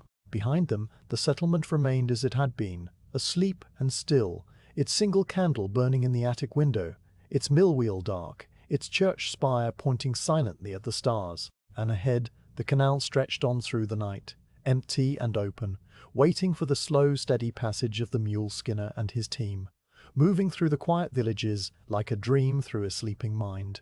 In the deep stillness that comes around 2 in the morning when the night has settled into its oldest and quietest self, a subtle change began to move through the air along the canal. It was not a wind, not even a breeze, but a slow, invisible thickening, a gradual increase in the moisture that hung suspended in the darkness. The atmosphere, which had been cool and dry through the earlier hours, now began to gather itself into something softer and heavier, and the first faint stirrings of dewfall crept across the landscape like a held breath, slowly released. This was the hush before the dew, a time when the temperature of the earth and the temperature of the air met in a delicate, silent balance, and the water that had spent the day rising as vapor now began its quiet, invisible return to the ground. Elias felt the change on his forearms first, a cool, velvety touch that was not quite dampness, but the promise of it, and the fine hairs there stirred and lay flat again. The skin of his face, which had been cool and dry, now felt faintly sticky,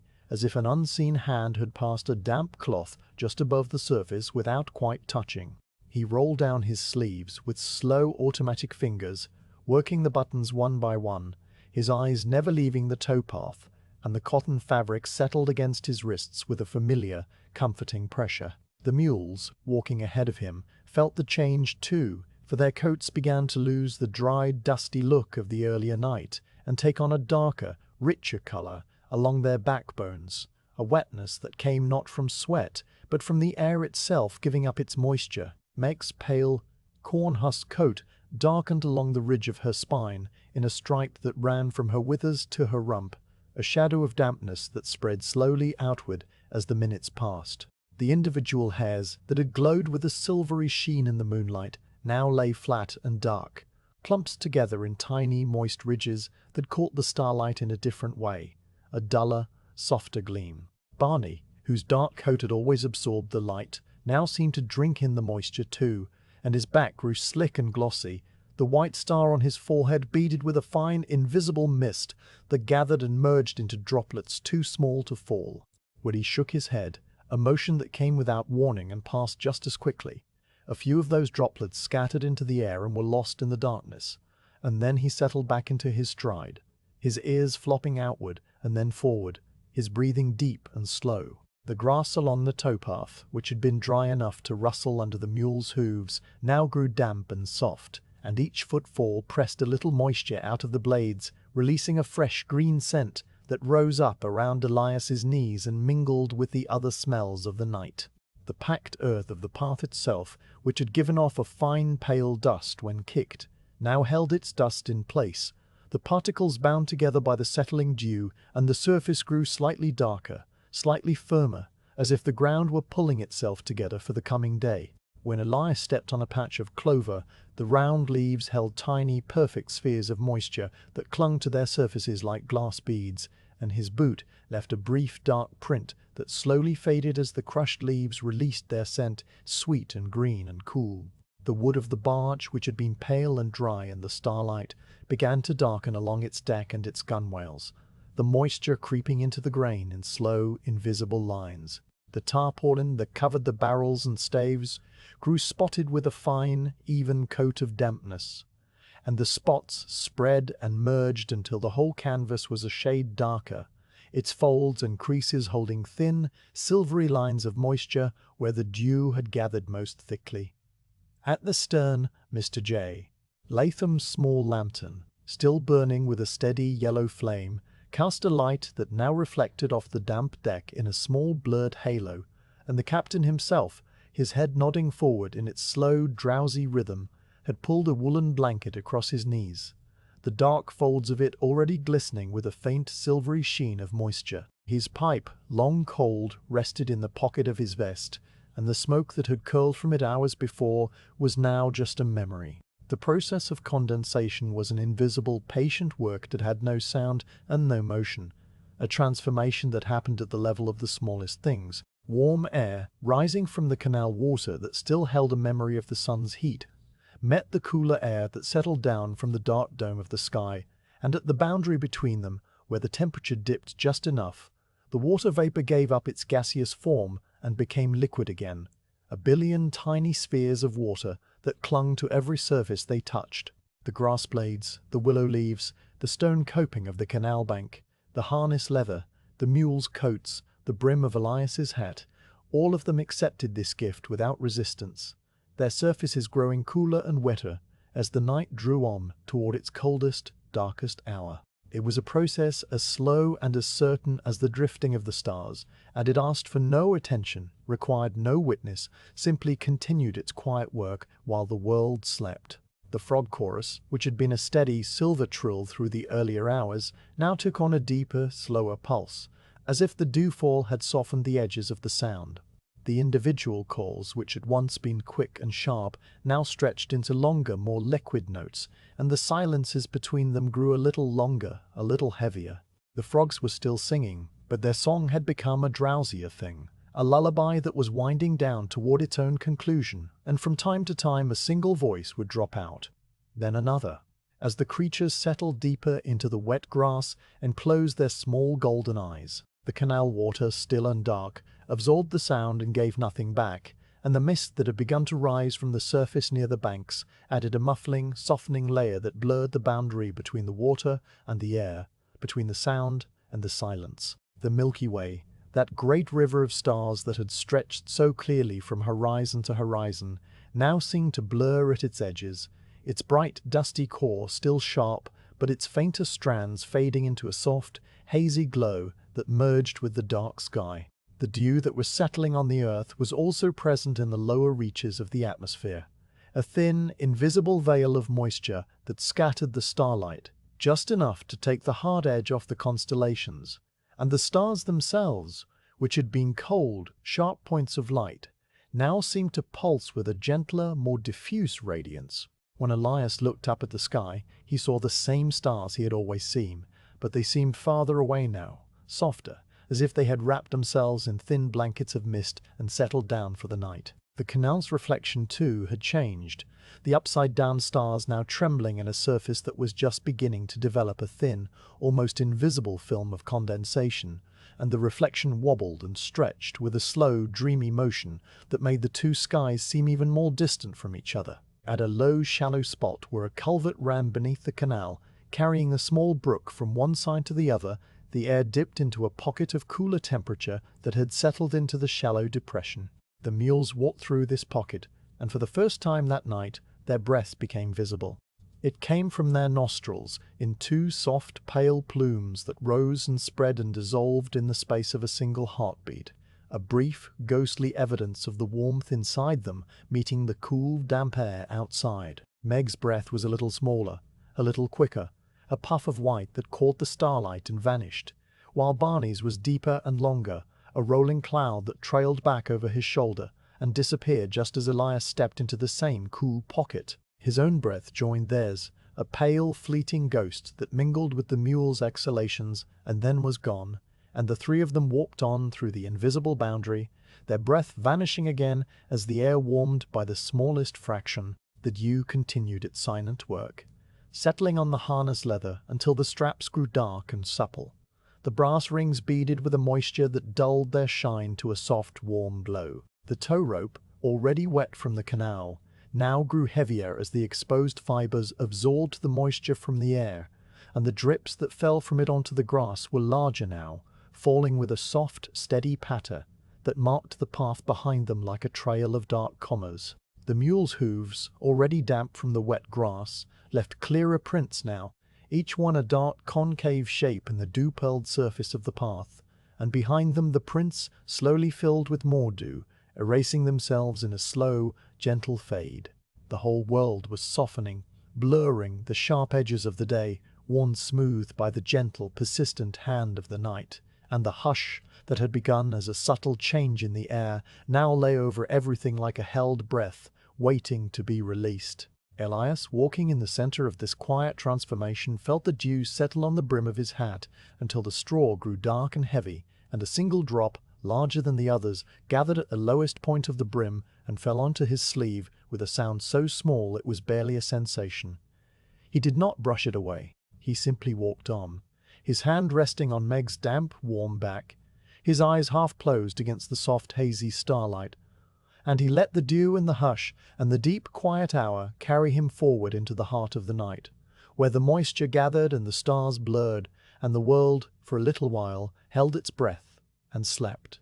The canal straightened into a section so long and so level that it seemed to reach not just to the horizon but beyond it, into some quiet, dark infinity where water and sky merged without a seam. This was the long level, a stretch of water that the engineers had cut across the flat table of the land without a single lock, without a bend, without any variation in elevation for mile after mile after mile. The towpath ran beside it in a straight, unwavering line, and the willows that had lined the banks fell away, leaving only open fields on either side, dark meadows that stretched to distant tree lines so far off they seemed like low, black clouds resting on the earth.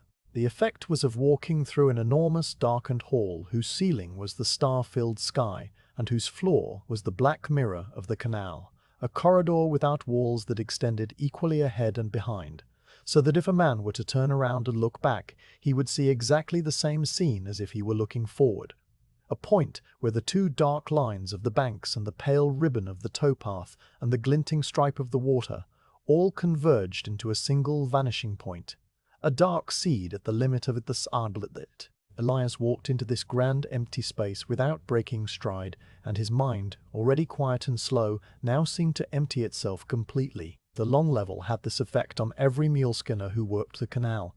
It was a stretch of such profound sameness that thought itself became superfluous, a needless activity that the mind simply abandoned like an unnecessary weight. There was nothing to calculate, nothing to anticipate, nothing to remember or plan for. The water was always the same depth. The path was always the same firmness. The stars wheeled overhead in their slow, fixed courses, and the mules walked on with a rhythm that never varied by so much as a fraction of a second. Elias's consciousness became a blank, smooth surface, like the canal itself, receiving impressions without holding them, a quiet, empty vessel moving through the night. The straightness of the canal was so perfect that it created a kind of spatial illusion, a trick of perspective that played on the eyes and the mind. Ahead, the banks and the water and the path all narrowed toward the vanishing point, a dark, distant knot where the two sides of the canal seemed to touch, though they never did. Behind, when Elias occasionally turned his head in a slow, drowsy way, the same picture presented itself. Another vanishing point identical to the first, so that it was impossible to tell whether they were moving toward something or away from it. The barge, suspended between these two identical infinities, seemed to hang in the center of a universe that had been designed specifically for this one journey, a narrow, linear world that stretched from nowhere to nowhere through a deep, starry void. The mules, Meg and Barney, walked with their heads low and their ears tipped outward, the posture of animals who had entered their own version of the long-level trance. Their steps were so even, so perfectly matched, that the 8 hooves might have been the work of a single, many-legged creature, a gentle, patient millipede of the towpath. Meg's pale coat, still damp from the dew, had dried to a soft, matte finish where the moisture had been absorbed, and it glowed faintly in the starlight, a warm, earthy color that seemed to belong to the path itself. Barney's darker form moved beside her like a shadow, his breathing so deep and so slow that each exhale came a full beat after the last, a long, rolling cycle of breath that seemed to measure the miles. The harness creaked, the tow rope dripped, the water whispered against the hull, and all of these sounds had blended together into a single continuous hum that was no longer a collection of separate notes, but a chord, a steady, unvarying tone that vibrated just below the level of hearing. The water on this long level was so still, so utterly without disturbance, that the barge seemed to float not on liquid, but on a solid sheet of dark glass. The hull left no wake, no ripple, no mark of its passage. It simply parted the water with a soft, hissing kiss and closed it again without a trace, and the surface returned to its perfect mirror state as if nothing had ever passed. Looking down from the towpath, Elias could see the barge's reflection so perfectly that it was difficult to tell which was real and which was the image. The dark wooden hull, the stacked barrels under their tarpaulin, the small cabin at the stern, the motionless figure of Mr. Termitz, Latham on his stool, all of it duplicated in exact inverted detail.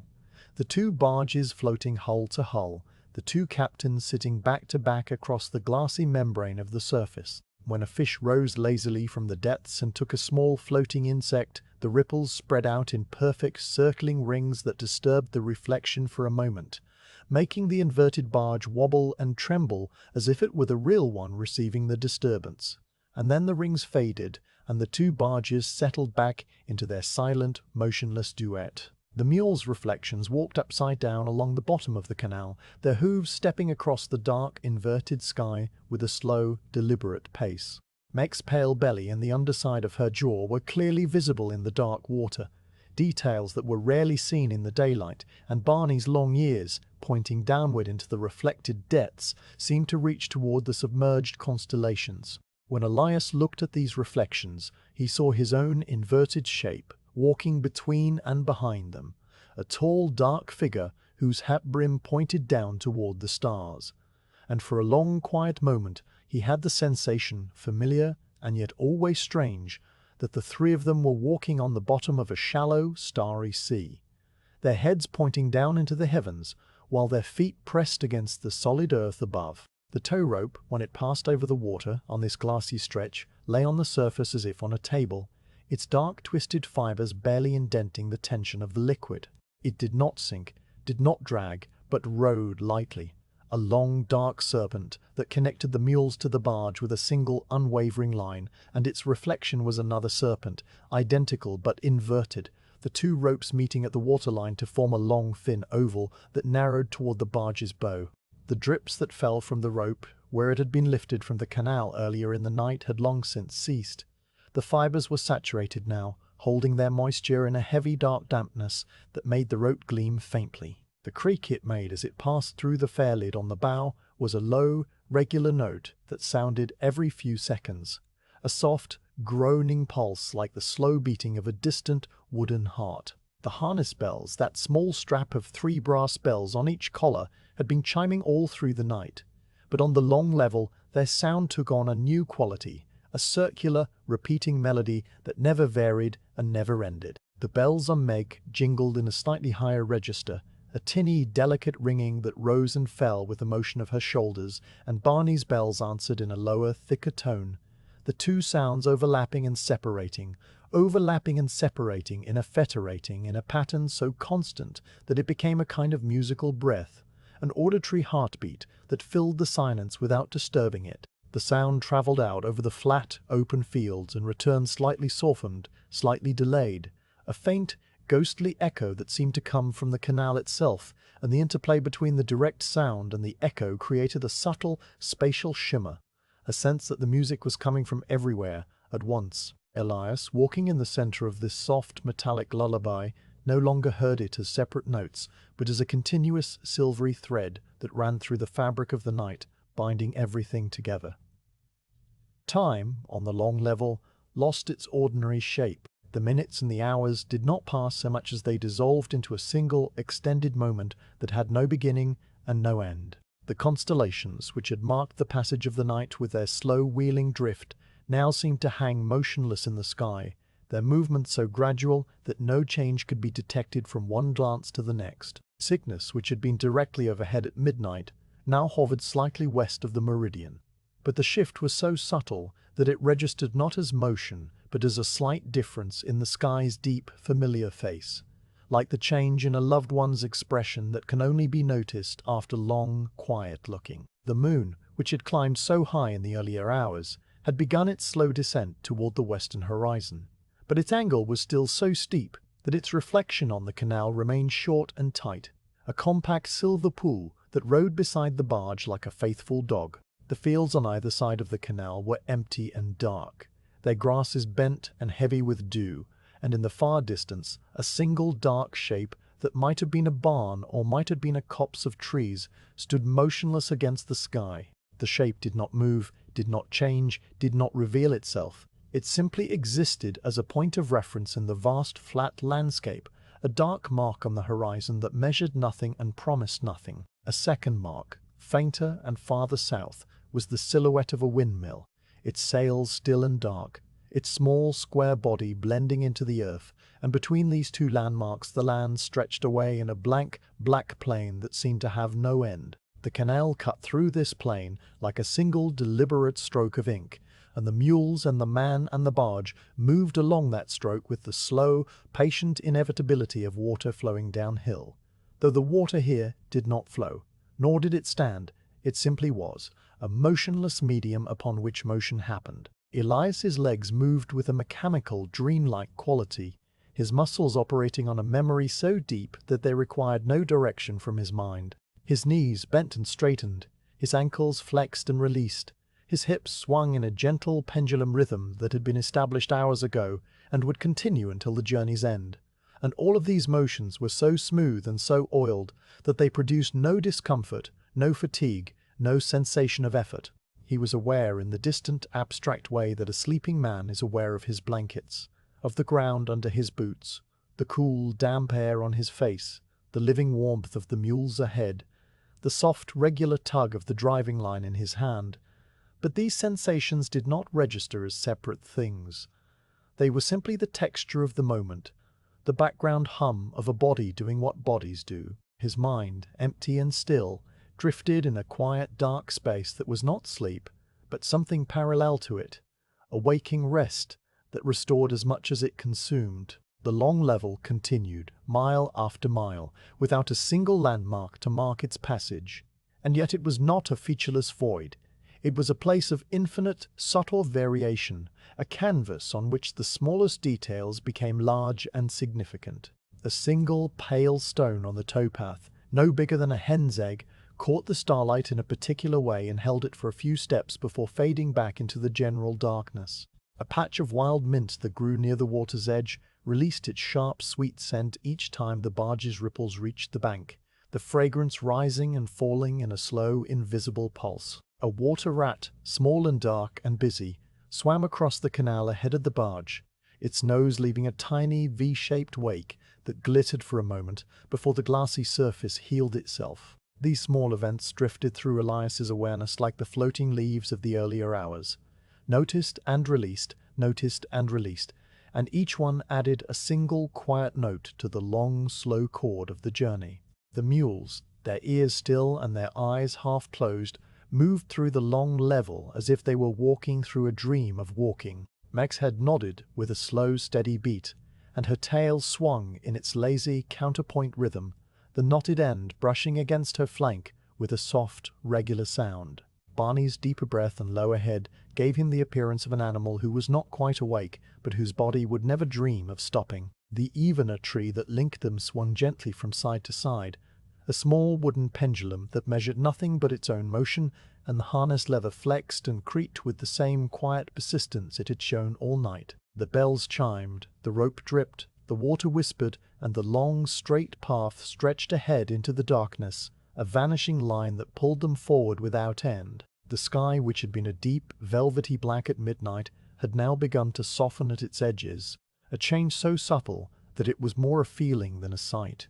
The stars were still bright, still sharp, but the darkness around them had lost some of its hard, cold edge, and the Milky Way, that broad, dusty river of light, seemed to blend more gently into the surrounding black.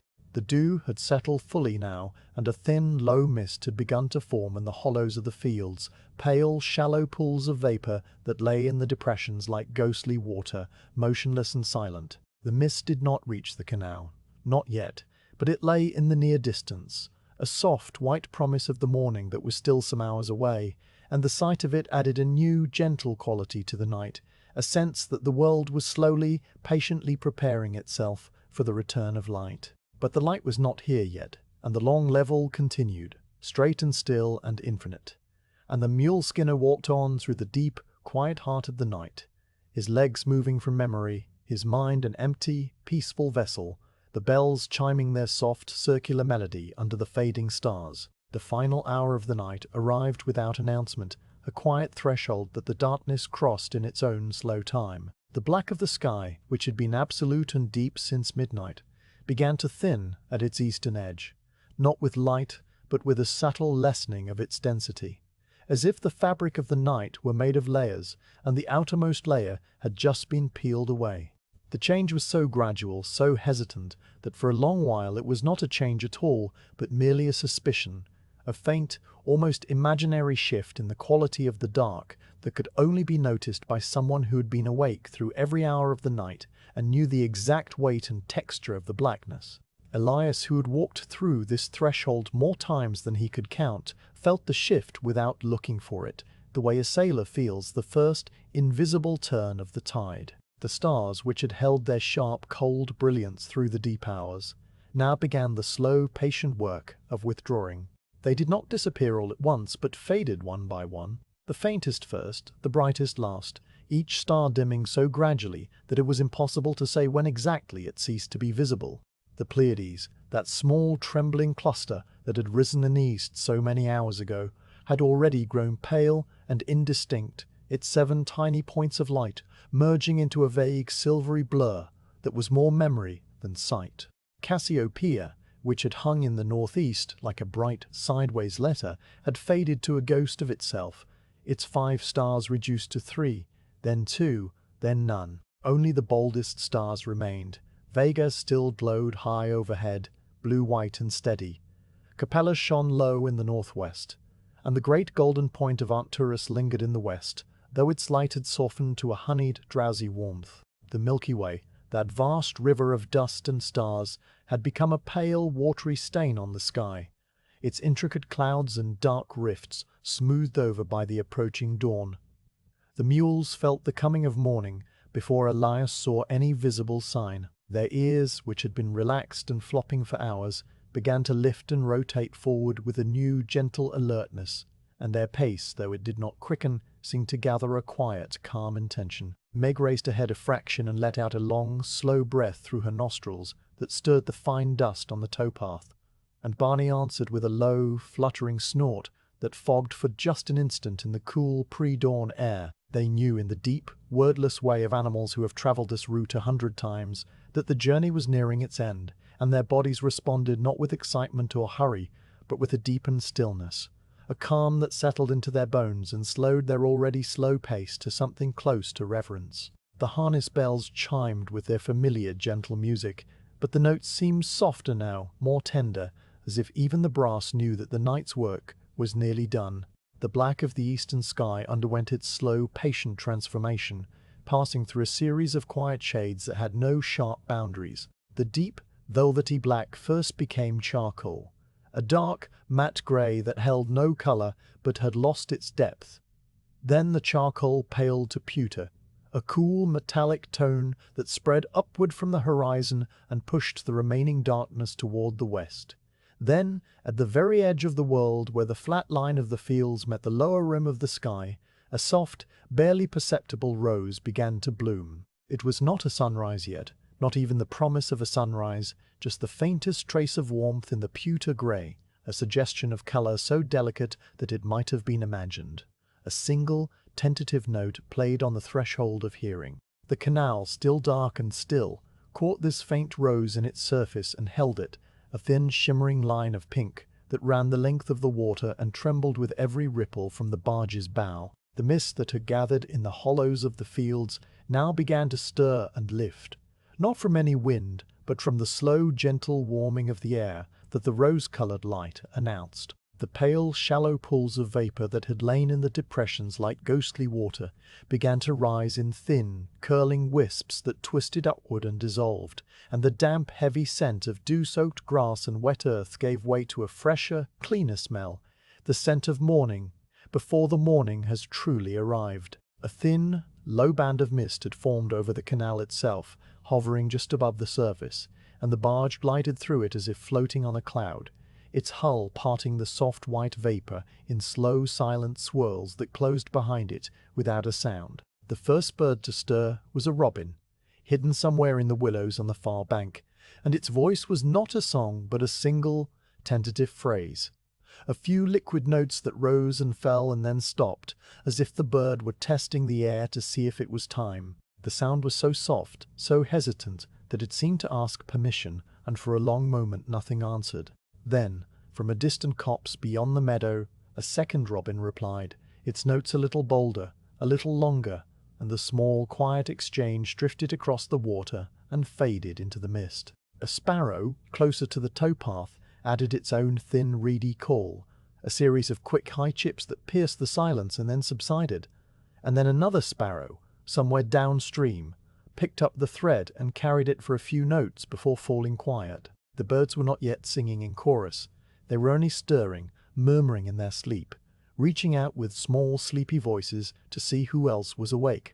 Elias heard the birds with the same quiet, unfocused attention he had given to the owls and the crickets and the frogs, and he felt the presence of the coming day in the same way he had felt the dewfall and the rising of the moon. His legs continued their steady, automatic rhythm, his boots pressing the damp, cool earth of the towpath, and his hand rested lightly on the driving line, feeling the small, familiar tugs from the mule's bits. But there was a change in him too, a slight lifting of the deep, empty trance of the long level, a gradual return to something like wakefulness.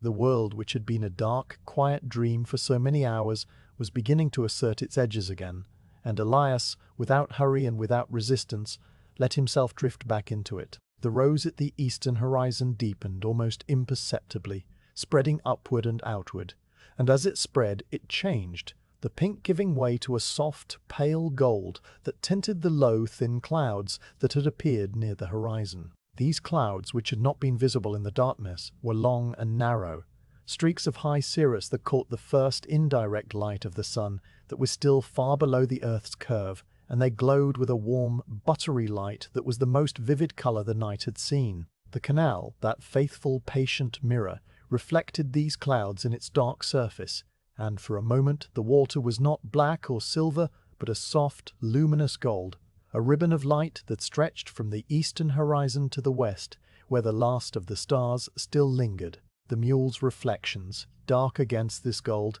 took on a warm, burnished edge, and the barge, gliding through the center of the light, seemed for a few brief moments to be a vessel not of freight, but of the dawn itself.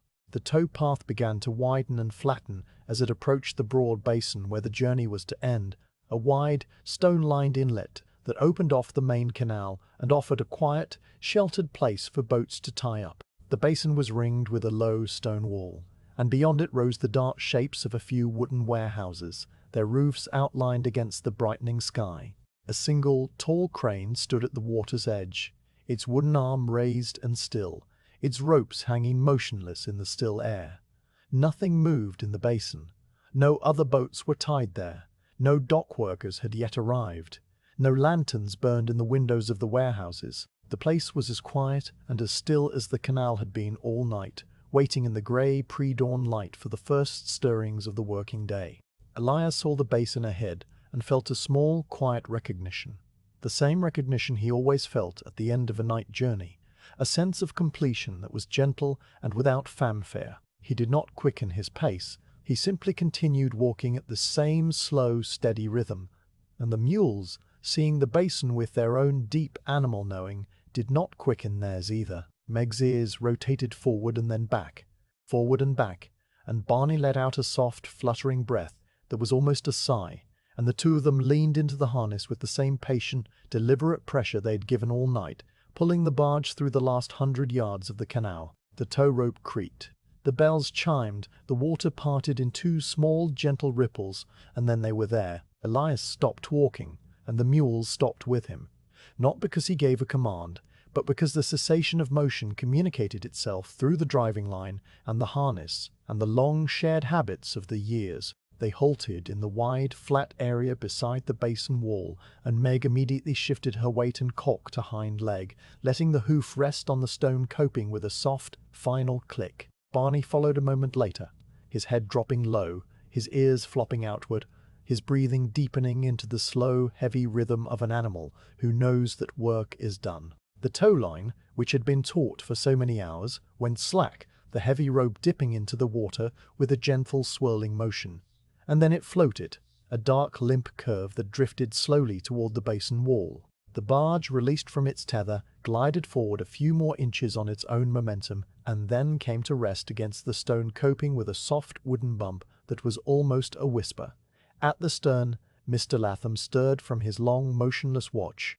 He rose from his stool with the slow, stiff movements of a man who'd been sitting still for hours, and he stretched his arms once, twice, a small, quiet gesture that made his shoulders creak. His pipe, long cold, went into his pocket, and his lantern, which had burned down to a low, flickering flame, was extinguished with a single, soft puff of breath. He looked at Elias across the length of the barge, and the two men exchanged a single, silent nod, a gesture that held everything that needed to be said and nothing more.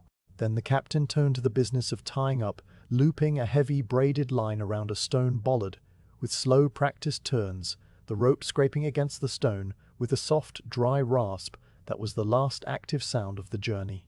The barge was secure now, its long night behind it, and it sat motionless on the still water, its hull and its cargo and its quiet captain all at rest. Elias walked to the mules and stood between them, one hand on Meg's damp, warm neck, the other on Barney's shoulder, and he let the silence of the basin settle around him. The mules leaned into his touch with a soft, nuzzling pressure, their warm breath clouding in the cool air and then fading, and they stood together, the three of them, in the grey, quiet light of the not-yet morning. The sun had not risen. The world was still suspended in that long, peaceful moment between night and day, a moment that belonged to no clock and no schedule, a moment of pure, still presence. The sky above the eastern horizon was a pale, golden pink that deepened into soft lavender, and then into the last, lingering blue-black of the retreating night. And the canal reflected all of it, a moving, shimmering painting that held the dawn in its cold, dark water and would not let it go. The robin that had been testing the air now began to sing in earnest, a full, liquid warble that poured out of the willow branches and spread across the basin like a blessing. Other birds joined in, the clear, sweet whistle of a cardinal, the rapid, chattering call of a wren, the distant, haunting cry of a killdeer from the meadow beyond. The night birds, the owls and the nighthawks and the whippoorwills had fallen silent now. Their watch ended, and the daybirds took up the song with a quiet, joyful persistence that filled the air without disturbing its peace. The mist that had risen from the fields began to thin and dissolve, its pale wisps catching the golden light and glowing for a moment before vanishing. And the world, which had been dark and soft and blurred for so many hours, began to sharpen, its edges returning, its colors waking. Elias did not move. He stood with his mules in the quiet, growing light, his hand resting on their warm coats, his eyes resting on the canal, and he let the end of the journey wash over him without thought or word. The long walk was over.